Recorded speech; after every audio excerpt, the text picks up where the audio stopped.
गली के उस मोड़ पर अक्सर एक दुबला-पतला लड़का दिखता था। हाथ में बोरी, कंधे पर रस्सी और आंखों में थकान का सागर।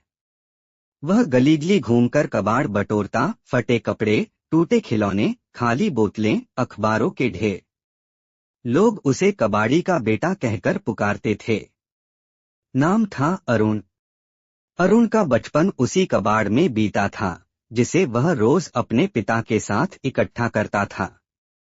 पिता की कमाई इतनी कम थी कि 2 वक्त की रोटी मुश्किल से मिल पाती। माँ कभी घरों में बर्तन मांजती, कभी कपड़े धोती। पढ़ाई, वह तो अरुण के लिए किसी सपने से कम न थी। लेकिन उसके भीतर हमेशा से एक आग जलती रही, मैं अपनी जिंदगी बदलूंगा। मैं दुनिया को साबित कर दूंगा कि किस्मत लोहा नहीं, मेहनत की तरह तपती है।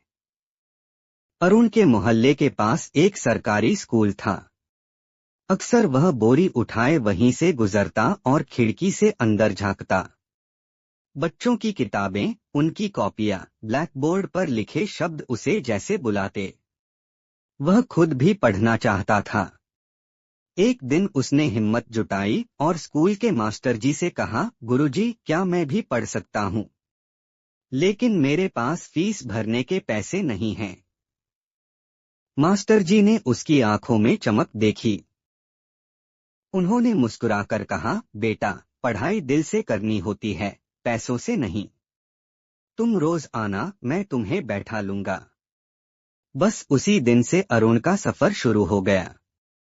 दिन में वह कबाड़ बटोरता और शाम को स्कूल में बैठकर पढ़ाई करता। किताबें उसके पास नहीं थीं, तो वह दूसरों से पुरानी किताबें मांग लेता।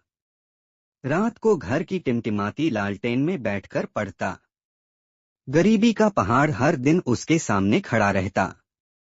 कई बार खाना नसीब नहीं होता। किताब खरीदने लायक पैसे नहीं थे। दोस्तों की नकल की गई कॉपियों से वह पढ़ाई करता। लेकिन अरुण हार मानने वाला नहीं था। एक दिन मोहल्ले के कुछ लोग उसके पिता से कहने लगे, इतने गरीब होकर भी लड़के को पढ़ाते हो, इसे अपने धंधे में लगा लो। पढ़ाई लिखाई अमीरों के काम की है। पिता भी कभी कभी टूट जाते, मगर अरुण डटकर कहता, पिताजी, अगर मैं कबाड़ ही उठाता रहा तो हमारी अगली पीढ़ी भी यही करेगी। लेकिन अगर मैं पढ़ लिख गया तो हमारी किस्मत बदल जाएगी।